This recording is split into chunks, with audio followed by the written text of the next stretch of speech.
Hola, en esta presentación vamos a trabajar el tema de matriz citoplasmática y citoesqueleto. ¿Ya? Eh, Cuando nosotros revisamos el interior de la célula, ¿ya? Estábamos hablando de una célula eucariota, vamos a encontrar un montón de estructuras de membrana que se denominan organelos.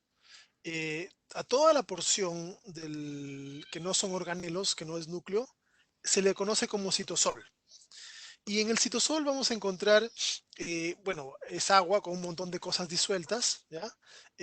Ahí va a haber azúcares, sales, aminoácidos, proteínas, etcétera. Pero también vamos a encontrar que en algunas partes de la célula eh, vamos a ver fibras, redes de proteínas que conectan diferentes sitios y que se organizan de diferentes formas. A eso se le conoce como citoesqueleto. ¿Ya? Pero antes de entrar a ver citoesqueleto, vamos a hablar de que también en diversas células podemos encontrar zonas donde se agrupan cosas, donde se forman agregados de cosas que se conocen como inclusiones citoplasmáticas. ¿Ya? Las inclusiones son acumulaciones de elementos que pueden ser de reserva celular, que pueden ser de desecho. Hay algunas que tienen funciones especiales, vamos a mencionar algunas. ¿Ya? Por ejemplo, de reserva pueden ser de reserva de azúcares, de glicógeno, que es la forma en la cual se almacena en animales los azúcares, o inclusiones lipídicas de triglicéridos en los adipocitos u otros tejidos. ¿Ya? Hay algunas agrupaciones que son de proteínas, también hay con diferente índole. Algunas pueden ser para acumular ciertas cosas, otras tienen funciones especiales, eh, acumulaciones de uratos, ¿ya? O de pigmentos o de otros elementos diferentes. Aquí hay algunos ejemplos de inclusiones normales. Por ejemplo, la melanina que se acumula en esta capa de melanocitos en la piel, ¿ya? Que es un pigmento que sirve de protección para tejidos interiores porque evita el daño por radiación ultravioleta. Esto que está acá son glicógeno, ¿ya? Que es una acumulación temporal que se da en hígado y algunos tejidos cuando uno es alimentado. Inclusiones de lípidos, estos son adipocitos, todo esto son gotas de aceite, de triglicéridos, ¿ya? Incluso puede haber inclusiones dentro de algunos organelos, como los diferentes uratos que ocurren en peroxisoma, ¿ya? Eh, este es un ejemplo particular de una inclusión que no está en humanos, pero está en otros animales. Algunos animales para ver de noche han desarrollado una estrategia en la cual eh, tienen células, las células de la parte posterior, desarrollan una proteína que en conjunto se conoce esto como el tapetum lucidum, es lo que hace que brillen los ojos de esos animales en la noche. Esta proteína, que se puede ver acá, aquí tenemos a la izquierda un ojo que tiene esta proteína, a la derecha uno que no tiene, funciona como si fuesen pequeños espejos. Entonces, lo que ocurre acá es que el ojo de estos animales funciona como un fotomultiplicador, porque cuando les llega una luz, en la noche imagínense hay poca radiación luminosa, le llegan pocos rayos, pero estos, a la vez que generan una señal hacia el interior, hacia el nervio óptico, también rebotan esa señal. Entonces rebota en otra célula, rebota en otra, etcétera, y así van generando una multiplicación de la señal luminosa. Y de esa forma el cerebro recibe más señales y puede interpretar mejor el ambiente. Y de esa forma pueden ver mejor de noche que otros animales, como por ejemplo los humanos. ¿Ya? Eh, Así como existen inclusiones normales, ¿ya? También existen inclusiones que son anormales. Por ejemplo, los únicos tejidos que acumulan grandes cantidades de grasa son los adipocitos. Pero a veces hay tejidos que empiezan a acumular más grasa de lo normal. Esto que está acá, estas dos primeras fotografías muestran un hígado sano y un hígado graso, ¿ya? Que tiene cirrosis, porque tiene mayor acumulación de reservas lipídicas que no debería tener. ¿Ya? O un hígado que tiene reservas de glicógeno en el núcleo, han entrado por tanta acumulación de glucosa. Estas son algunas enfermedades que las van a ver en bioquímica, por ejemplo, como glicogenosis. ¿Ya? O aquí abajo, estos son glóbulos rojos mal formados y con inclusiones. Los glóbulos rojos son células que no tienen núcleo ni organelos, pero que derivan de células que sí los tenían. Entonces, células madre en la médula se van diferenciando hacia glóbulos rojos y pierden esas estructuras. Pero si hay, por ejemplo, problemas con envenenamiento, con metales, etcétera, la maduración de los glóbulos rojos se ve alterada. Y ahí quedan restos. ¿Ven? Estos son restos de organelos, restos de ADN que quedan. Estos glóbulos rojos no maduran correctamente, se rompen más fáciles y generan anemias. ¿Ya? Son algunos tipos de inclusiones anormales que se pueden encontrar. Dentro de la célula en el citosol, aparte de esto, lo más interesante que podemos encontrar es el citoesqueleto. Y el citoesqueleto son redes de proteínas. ¿Ya? Existen tres tipos de redes en las células eucariotas. Eh, Se les ha denominado microfilamentos, filamentos intermedios y microtúbulos, ateniéndose al grosor que presentan. ¿Ya? Los microfilamentos son más delgados, los microtúbulos son más gruesos y los otros, como su nombre indica, tienen un tamaño intermedio.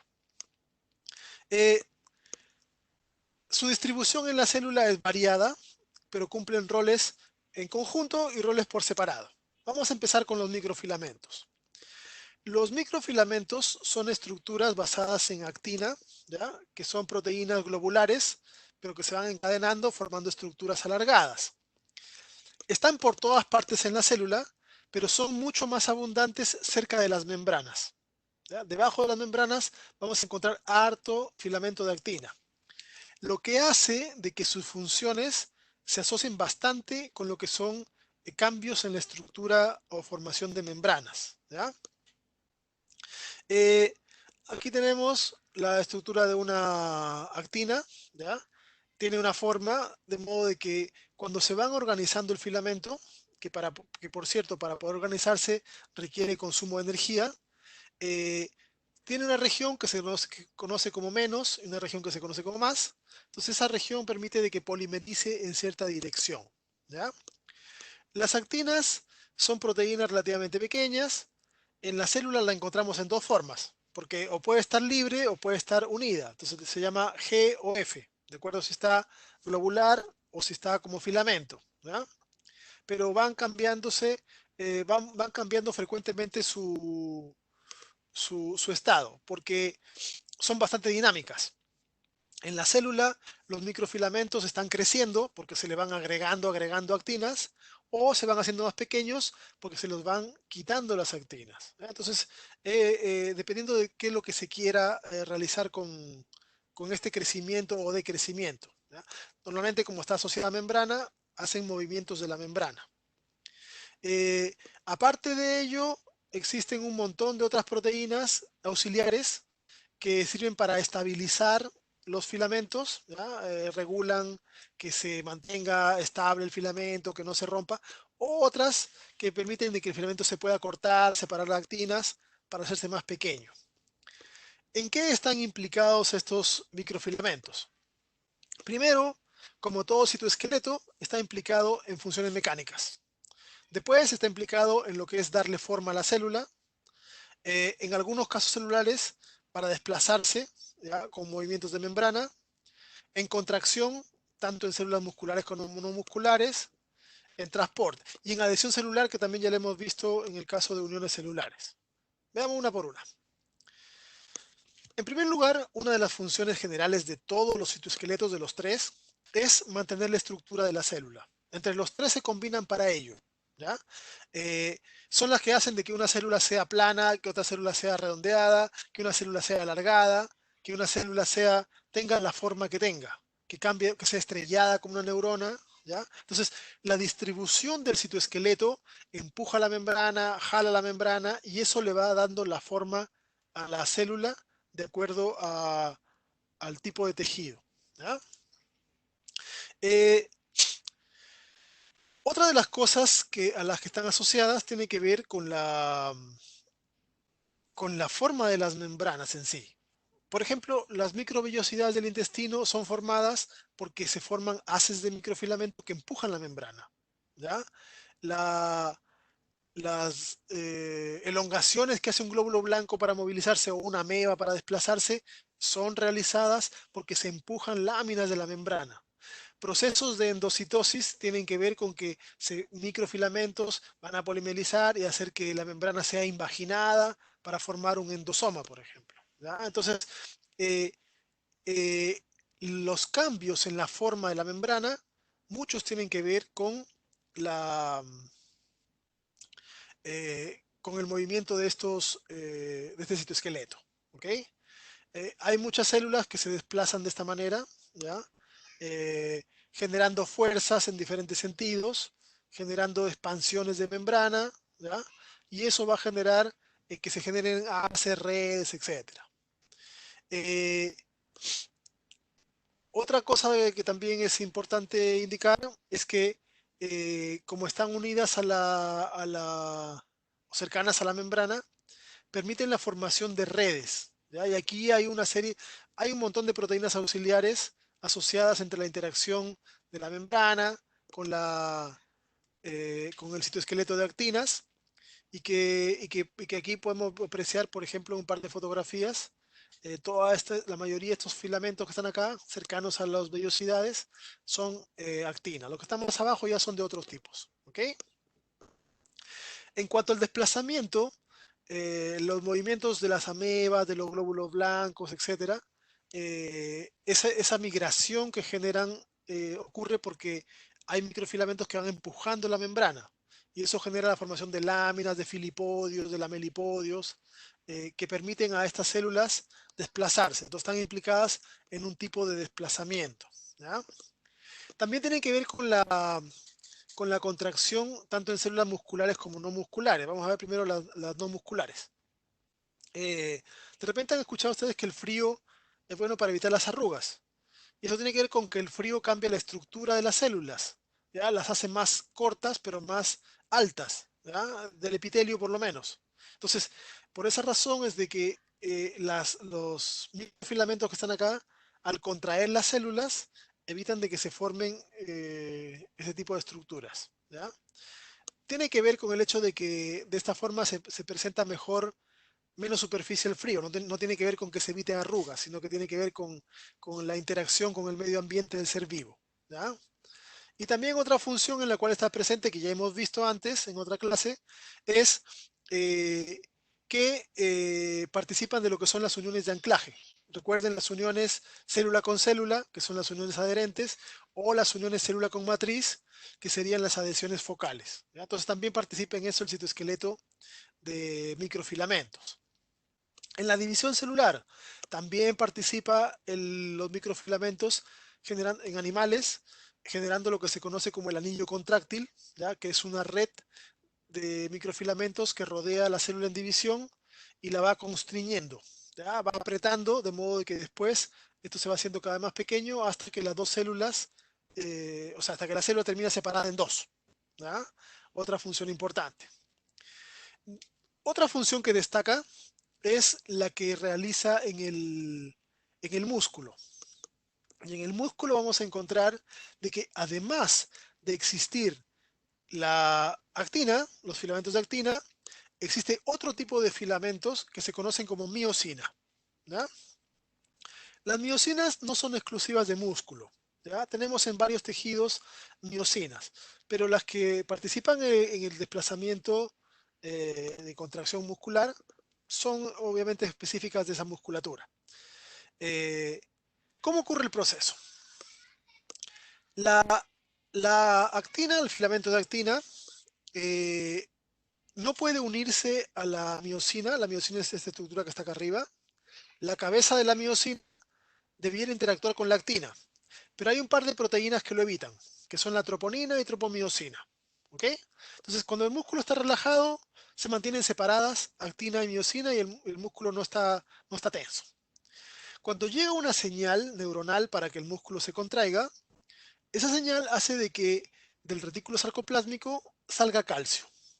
Y el calcio interactúa con la troponina y hace de que se muevan las dos, troponina y tropomiosina. Y ese movimiento permite ya de que las zonas de interacción de actina con miosina estén libres. De modo de que la cabeza de la miosina, que está unida con un ATP de un ciclo anterior, interactúe con la actina. Y aquí es donde ocurre lo que se conoce como el golpe de poder, ¿ya? la cabeza de la miosina se gira. Son dos pasos consecutivos que mueven un poquito el filamento, lo arrastran, lo giran, ¿ya? Se mueve 2 nanómetros, lo arrastra, ¿ya? Y aquí en este momento la cabeza de miosina tiene que soltarse, pero para soltarse necesita que se una un ATP, ¿ya? Entonces al unirse el ATP, la cabeza de miosina se suelta y recupera su posición original. Y el ciclo puede seguir. Otra vez, al recuperar su posición original, esta miosina puede pegarse a otra actina y hacer otro giro y así. Entonces va arrastrando el filamento y de esa forma generando una contracción. ¿Ok? Entonces, de esto se deduce, dentro de otras cosas, que la necesidad de ATP es para la relajación muscular, a pesar de que se gasta acá. Pero donde se necesita un nuevo ATP es para que se separen las fibras. ¿Ya? Y esto nos ayuda a entender, por ejemplo, eh, el tema de los calambres o del rigor mortis. ¿Ya? El calambre ocurre que cuando un músculo queda contraído por exceso de ejercicio. Y eso ocurre cuando falta energía en el músculo. ¿Ya? Entonces, cuando uno está haciendo ejercicio de manera exagerada, llega un momento en que falta ATP momentáneamente. Entonces, esos instantes en que falta ATP, la miosina no puede separarse de la actina. Entonces quedan unidas. Y eso es una señal que es interpretada por el cerebro como dolor, ¿ya? Porque el músculo queda contraído temporalmente. Obviamente que siempre están las mitocondrias produciendo energía y dura poquito ese proceso de contracción, ¿ya? Lo que no ocurre, por ejemplo, cuando un individuo fallece. El rigor mortis, que es la rigidez cadavérica, se da también porque la actina con la miosina se unen, ya no hay cómo mantener calcio adentro, se genera la contracción, pero no hay ATP para seguir el proceso. Entonces se mantienen unidas permanentemente y eso genera que los músculos se vean agarrotados en un cadáver, ¿ya? Este es uno de los tejidos donde se muestra una función importantísima de los microfilamentos, ¿ya? Sumados de actina con el de miosina. Eh, el segundo tipo de citoesqueleto son los filamentos intermedios. Los filamentos intermedios son una multitud variada de proteínas, ¿ya? Eh, a diferencia de las actinas, son fibrosas, ¿ya? Su distribución en la célula es más aleatoria, incluso están dentro del núcleo, son el único tipo de citoesqueleto que está dentro del núcleo, el resto están solo en el citosol, y se distribuyen desde desmosomas a desmosomas o desmosomas a hemidesmosomas. Recuerden que eso también participan en lo que es el anclaje celular. Las proteínas de filamentos intermedios son, como les decía, de varios tipos. Eh, Tienen las mejores propiedades de resistencia y estabilidad. Son mecánicamente mejores que las actinas, mejores que las que vamos a ver después, que son las tubulinas. Y por eso son el mejor sistema de soporte esquelético de la célula. Eh, Aquí se puede ver una célula con todos los, se ha eliminado todo y se ha quedado solamente con el citoesqueleto. Podemos ver que el núcleo contiene gran cantidad de estos. Se conocen a la fecha 6 tipos de proteínas que forman parte de los filamentos intermedios, ¿ya? Que son las queratinas, que se han dividido ahora en dos, las ácidas y las básicas. Son los filamentos de tipo 3, que son las pigmentinas y sus parientes, que están en varios tipos de tejidos. Son los neurofilamentos, ¿ya? Las láminas, que son las que están en el núcleo, y un grupo nuevos de filamentos de proteínas que se han encontrado en algunos tejidos específicos. Por ejemplo, la faquinina, filencina, que se han encontrado en algunas zonas del ojo. ¿Ya? Vamos a hablar un poquito de cada una. Las, todos los filamentos intermedios son proteínas alargadas, como pueden ver acá. Tienen dominios que se repiten, más o menos estructurales, muy parecidos. Y las diferencias suelen estar en la parte amino terminal o carboxilo terminal. ¿Ya? Pero sus funciones son parecidas, solo que específicas de tejido. ¿Cómo se polimerizan? Se forman primero dímeros, ¿ya? Dímeros, después tetrámeros, con la gracia de que los tetrámeros se colocan de manera invertida. Y esto permite de que, por ejemplo, hacia afuera tengan amino, adentro carboxilo. Aquí a este lado, amino, carboxilo. De modo de que, a diferencia de las actinas, del filamento de actina, no tienen un lado más y un lado menos. Los dos lados son equivalentes. ¿Ya? Después se empiezan a formar estos tetrámeros en estructuras hasta formar 8 unidades y ahí se cierra. ¿Ya? Y se forma la estructura del filamento que puede deslizarse y funcionar como si fuese un elástico. Por eso que son bastante flexibles estos que están acá. Los diferentes tipos de proteínas funcionan en diferentes tejidos. Por ejemplo, las queratinas son de epitelios. ¿Ya? Eh, hay diferentes epitelios, hay más de 20 tipos de epitelios en un ser humano, tanto considerando el epitelio exterior, epitelios interiores, etcétera. Así que tenemos diferentes tipos de queratinas, algunas más blandas, otras más duras. Por ejemplo, tenemos queratina en el cabello, en las uñas, etcétera. ¿Ya? Eh, Algunas tienen características más bien ácidas, están formadas por mayor cantidad de aminoácidos ácidos, otras por básicos, y ahí forman los dos grupos que tenemos. ¿Ya? Estas, en los epitelios, al igual que otras en otros tejidos, forman parte de las uniones de anclaje. ¿Ya? Recuerden, aquí tenemos los desmosomas, que son entre células, y los semidesmosomas, que son de célula con matriz. ¿Ya? Aquí tenemos una célula epitelial y se han marcado con anticuerpos los filamentos de queratina. Ya pueden ver todo cómo brilla por todas partes la distribución de las queratinas. El grupo 3, que son las pigmentinas y otras parecidas, eh, las encontramos en gran cantidad de tejidos. Por ejemplo, la misma pigmentina la encontramos en fibroblastos, que son de tejido conectivo, en diferentes tipos de músculos. ¿Ya? La encontramos en células de cartílago, en adipocitos, ¿ya? Incluso en células gliales, en el hígado. ¿Ya? Entonces tenemos que participa en varios tipos de tejidos. La desmina la encontramos en musculatura, de los tres tipos de musculatura, ¿ya? Y permiten la inserción de la distribución adecuada de otros tipos de citoesqueleto para formar la estructura de contracción. ¿Ya? Entonces tenemos la desmina que regula cómo se van a distribuir los otros filamentos para que se genere una contracción correcta en la fibra muscular. La periferina, que también es de este grupo, la encontramos en neuronas, pero neuronas no en el cerebro, sino en neuronas periféricas, como su nombre indica, ¿ya?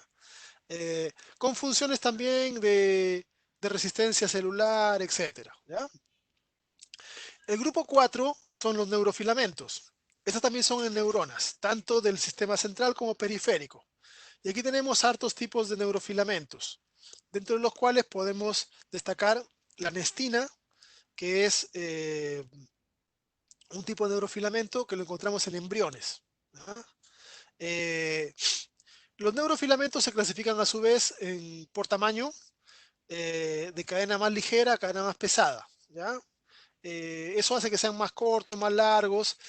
Hay neuronas que son cortas y hay neuronas que son largas. Las más largas son las que van desde la base de la columna hasta la planta del pie. ¿Ya? Puede ser más de 1 metro. Entonces, requieren algunas proteínas más largas, otras proteínas más cortas, con diferente eh, variación en su funcionamiento, pero siempre relacionados con lo que es el tema estructural. El grupo 5 de filamentos intermedios son las láminas. ¿Ya? Estas no las confundan con las lamininas que eran de la lámina basal, de afuera de la matriz. Estas son láminas de la lámina nuclear, que es una estructura que está en el núcleo, que de hecho es la estructura responsable de la formación del núcleo. Aquí pueden ver una fotografía electrónica. Son las que se encargan de conectar la envoltura nuclear, que son las membranas, con la cromatina. ¿Ya? Eh, Aquí tenemos un ejemplo, esto en verde representa cromatina, aquí tenemos la doble membrana nuclear y aquí tenemos las láminas, que son un sistema que permite el anclaje entre la cromatina y la envoltura nuclear, ¿ya? Y que de hecho son las responsables, como les decía, de la formación del núcleo. Durante el ciclo celular, en la mitosis, la envoltura nuclear desaparece. Y la razón por la cual desaparece es porque las láminas, estas proteínas de citoesqueleto, son fosforiladas. Y al fosforilarse, disgregan a la envoltura. ¿Ya? Entonces ahí permite de que los cromosomas queden libres en el citosol, se separen y después migren hacia los polos. Cuando migran a los polos, las láminas son desfosforiladas y otra vez empiezan a ensamblarse alrededor de los nuevos núcleos celulares, ¿ya? Para posteriormente ser dividida la célula y se complete el ciclo celular. Eh, entonces, estas láminas son importantes en la estructuración del núcleo y se han encontrado eh, muchos defectos asociados a estas láminas, ¿ya? Por una de las enfermedades más fenotípicamente más notorias es la progeria, que es cuando la lámina A no puede compactar adecuadamente el núcleo, entonces el DNA queda más tiempo disperso en el citosol y empieza a degradarse. ¿Qué es lo que se degrada primero? Los telómeros. Y los telómeros están relacionados con el envejecimiento, ¿ya? Estas personas no viven más allá de 15, 18 años, ¿ok? Pero su cuerpo envejece mucho más rápido porque sus células no son capaces de formar adecuadamente la envoltura nuclear porque sus láminas tienen mutaciones, ¿ya? Eh, el último tipo de proteínas de filamento intermedio que se han encontrado son la filencina y faquinina, que las encontramos, por ejemplo, en el cristalino, ¿ya? Son especiales porque permiten de que la estructura de la célula, el citosol, sea bastante translúcido, que es algo vital para poder pasar la luz en caso de los ojos, ¿ya? Y en otras células particulares. Bien, el tercer tipo de citoesqueleto son los microtúbulos. Los microtúbulos son estructuras que tienen una disposición característica en todas las células. Esa distribución se conoce como distribución radial. Hay un centro en la célula que se llama el centrosoma, y a partir de este salen los diferentes tipos de microtúbulos hacia las membranas, hacia en todas direcciones. ¿Ya? Eso conoce como distribución radial. Los microtúbulos están formados por proteínas llamadas tubulina. Las principales son dos que forman un dímero permanente que va formando cadenas, que son las alfa y beta. Son mucho más gruesas que las otras y son mucho más rígidos también. ¿Ya? De esta forma se genera un microtúbulo. ¿Ya? Aquí tenemos proteínas alfa beta y pueden ver de que se van generando siempre dímeros secuenciales, alfa beta, alfa beta, alfa beta, etc. De modo que un extremo siempre es diferente al otro, porque uno siempre termina en alfa y otro termina en beta. ¿Ya? A un extremo se le llama el extremo más y el otro extremo se llama el extremo menos. El microtúbulo se forma cuando 13 de estos protofilamentos, 13, se organizan en una estructura radial, ¿ya? Y así pueden ir creciendo bastante. De hecho, suelen ser mucho más largos que los demás tipos de citoesqueleto. También, al igual que en el caso de los microfilamentos, son bastante dinámicos. Están creciendo o están decreciendo. Polimerizan, despolimerizan, conforme se le pueden ir agregando dímeros o sacando dímeros, ¿ya? Si en el caso de los microfilamentos se gastaba ATP, acá se gasta GTP. ¿Ya? Entonces, también implica un gasto energético, eh, pero es otra molécula de energía la que se utiliza. En el caso de microfilamentos intermedios, me olvidé de mencionar, ahí no se gasta energía. ¿Ya? La distribución en la célula es radial, como decía, siempre con los lados menos hacia el centro, que es el centrosoma, ¿ya? Que en realidad se conoce como centro organizador de microtúbulos, y el lado más hacia las membranas. ¿Ya? Y siempre se conservan de esta manera. En el caso en el caso de los animales, el, el centro organizador o centrosoma contiene en el interior dos estructuras también formadas de microtúbulos que se conocen como centriolos. ¿Ya? Y también existen proteínas auxiliares que son otro tipo de tubulina, las beta, que sirven de anclaje, etc. ¿Ya? Eh, los Los microtúbulos participan en esos tipos de funciones celulares. Uno tiene que ver con la estructura general de la célula, participan en la división celular, participan en el movimiento de cosas en la célula y también participan en la formación de elementos de movimiento celular para algunas células, como son los cilios y los flagelos, ¿ya? Una de las cosas interesantes es el transporte. Las, por ejemplo, hay animales que cambian de color, como los camaleones, algunos, no sé, los pulpos, etcétera, eh, o los peces, hay peces que cambian de color por estación. Y no tiene que ver con que a veces produzcan más o menos color o pigmento, sino que tiene que ver mucho con la distribución en varios casos, ¿ya? Entonces, eh, en la célula se necesita transporte de cosas en diferentes direcciones. Y aquí participan los microfilamentos, los microtúbulos, también los microfilamentos, pero principalmente los microtúbulos, haciendo un transporte de afuera hacia adentro. Si la célula quiere movilizar cosas hacia el interior, moverá hacia un lado. Recuerden que todos los lados que están acá son menos y los de afuera son los lados más. Entonces, en la célula se puede utilizar los microtúbulos, como tienen un lado más y un lado menos, como carreteras. Y ahí existen toda una serie de proteínas que se llaman proteínas motoras que hacen este tipo de transporte, ¿ya? Existen en la célula varios tipos de proteínas motoras. Dentro de este grupo tenemos cuatro, que son las quinesinas, las dineínas citoplasmáticas, las dineínas del cilioflagelo y las dinaminas. Las dineínas citoplasmáticas y las quinesinas son las que se utilizan para movilizar cosas en el citosol, ¿ya? Y aquí tenemos una cosa bien clara.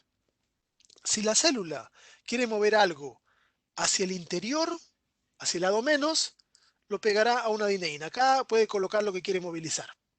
Y la dineína literalmente camina hacia adentro. Y si quiere movilizar algo hacia afuera, se lo pega a una quinesina. Y la quinesina literalmente camina hacia el exterior, ¿ya? Esta es una animación bastante realista de cómo ocurren las cosas. Esta es una quinesina que está caminando literalmente sobre un microtúbulo arrastrando una vesícula. Por ejemplo, esta vesícula puede ser que esté destinada a hacer exocitosis, ¿ya? Entonces, ahí tenemos de que esta estructura, esta quinesina, va dando pasos literalmente, ¿ya? Movilizándose. Obviamente que para eso tiene que gastar energía, ¿ya? Cada paso es un gasto energético y de esta forma la célula puede generar transporte de elementos hacia el exterior o hacia el interior. Y también de manera transversal porque no solamente se usa en el transporte los microtúbulos, sino que también se usa en algunos casos los microfilamentos, ¿ya? Como tanto microtúbulos como microfilamentos son filamentos que tienen un lado más y un lado menos, específicamente va a utilizar quinesinas o dineínas para movilizarlos hacia un lado o hacia el otro, ¿ya? Y los utiliza como redes de carretera eh, celulares, ¿ok? Hay toda una enorme cantidad de proteínas motoras que funcionan sobre los microtúbulos, sobre los microfilamentos, con hacia el lado más, hacia el lado menos, etcétera, ¿ya? Eh, Parte de este movimiento que realizan las células sobre los microtúbulos, tenemos el movimiento de los cromosomas durante la división celular, ¿ya? Deben conocer, haber escuchado, de que se forma lo que se conoce como el uso mitótico o acromático, que vienen a ser una red de microtúbulos, ¿ya? Que arrastran los cromosomas desde el centro hacia los polos. Bueno, este movimiento de arrastre es un movimiento que está dado también por diferentes tipos de, de quinesinas, dineínas, etcétera, ¿ya? Entonces, aquí tenemos de que va a participar eh, todo el aparataje de citoesqueleto de microtúbulos, ¿ya? No solamente participan en la división celular, también participan en la organización de los organelos, ¿ya? En la célula los organelos tienen que distribuirse de cierta manera. El retículo más hacia el centro, el Golgi un poco más allá, otros organelos separados. Bueno, los microtúbulos organizan a esas estructuras. Organizan el Golgi, organizan el retículo, organizan a las mitocondrias, ¿ya? Eh, y las van haciendo que sean colocadas de manera de que su función se correlacione mejor con las necesidades celulares, ¿ya? Eh, Cuando hay división celular, aparte de movilizar cromosomas, también mueven organelos. Un poco de organelos hacia un lado, otros hacia el otro, y así facilitan el transporte, ¿ya? Eh, de los tres tipos de citoesqueletos, hemos dicho que los filamentos intermedios son los que tienen las mejores propiedades, porque son más elásticos y también son más resistentes. Los microtúbulos son elementos que son bastante elásticos, se deforman bastante bien, se estiran como unas 3 veces su tamaño, pero con poca fuerza se pueden romper. Son relativamente frágiles. Los microfilamentos que son de actina no se estiran casi nada, muy poco, pero resisten mucha fuerza, ¿ya? Entonces, cada uno de los tres tipos de citoesqueleto tiene propiedades mecánicas diferentes. Uno es muy elástico, uno es muy resistente y el otro es muy elástico y muy resistente, ¿ya? Pero combinan sus funciones para darle la estructura adecuada a la célula. Hay algo más con respecto al citoesqueleto y es la formación de algunas estructuras especializadas, como son cilios, flagelos y centriolos. Los centriolos son exclusivos de animales y son aglomeraciones de microtúbulos, ¿ya? Son 9 tripletes, ¿ya? Que están en la parte del centrosoma y que tienen funciones de organización del resto de microtúbulos en la célula. Eh, a partir de la estructura del centriolo es que se pueden derivar otros tipos de estructuras como son los cilios o los flagelos, ¿ya? Los hilos y los flagelos son estructuras que están basadas en lo mismo, con la misma configuración, solo que su principal diferencia es un tamaño. Un flagelo puede ser 20 a 50 veces más grande que un cilio. Esa es la única diferencia sustancial. Y por tener más tamaño es que cambian algunas cosas. Por ejemplo, cambia el tipo de movimiento, que en el caso del cilio es como una brazada, en el caso del flagelo es ondulatorio, es como un látigo. Pero si nosotros lo revisamos a cualquiera de estos dos, vamos a encontrar que su estructura central es parecida, ¿ya? Y es una estructura que es derivada de un centriolo. La disposición clásica que tienen tanto cilios como flagelos se conoce como la distribución 9 más 2, porque tiene 9 dobletes de microtúbulos hacia el exterior y 2 dobletes centrales y montones de proteínas auxiliares, ¿ya? Montones. Eh, si nosotros analizamos la estructura de un cilio o un flagelo, ya fuera, un poco afuera de la célula, tendremos esa estructura 9 más 2. Pero vamos a ver que hacia el interior de la célula, esto se deriva desde una estructura equivalente a un centriolo, que es 9 más 0. ¿Ya? Entonces, a partir de la estructura de centriolo, es que se han podido generar estas estructuras como cilios y flagelos, que como les decía, son características de los animales, también de algunos protistas, y que permiten el movimiento de diversos organismos, ¿ya? ¿Cómo se genera el movimiento en el cilio de un flagelo? Es porque existen dineínas ciliares o dineínas flagelares, cualquiera pueden llamarlo, que están interactuando entre las parejas de microtúbulos, ¿ya? Entonces, en un lado están ancladas y en el otro lado caminan. Entonces, al caminar, generan una curvatura y de repente todas juntas se sueltan. Y al soltarse, van a generar el impulso de movimiento que produce el movimiento de un organismo, ¿ya? Algunos organismos usan los cilios para, o flagelos para moverse y otros para movilizar cosas alrededor, ¿ya? Para movilizar alimento, etcétera. Pero lo que están haciendo ahí son movimientos de curvatura de los microtúbulos para movilizar, ¿ya? Una cosa final. En bacterias también hay flagelo, pero el flagelo de bacterias no se parece en nada al flagelo eucariota, excepto por eh, por el nombre y que es una cosa alargada que sirve para moverse, ¿ya? Pero la proteína en bacterias se llama flagelina, en los eucariotas es tubulina. En bacterias, para movilizar el flagelo se gasta ATP. Aquí se gasta una bomba de protones, se usa una bomba de protones, ¿ya? El movimiento de este flagelo es como un rotor, es rígido, este flagelo no es flexible como el de los eucariotas, este es rígido y hace un giro, esto gira, y al girar es como si fuese una turbina, ¿ya? O un rotor de un motor de barco, que es lo que hace que impulse a la bacteria. ¿Okay? Entonces, los flagelos de bacteria y los flagelos de eucariota son muy diferentes. Su forma de moverse es diferente, las proteínas que lo forman es diferente, la posición con respecto a la membrana es diferente, la energía que gastan es diferente, solo que son estructuras alargadas que sirven para que algunas células puedan movilizarse. ¿Ya?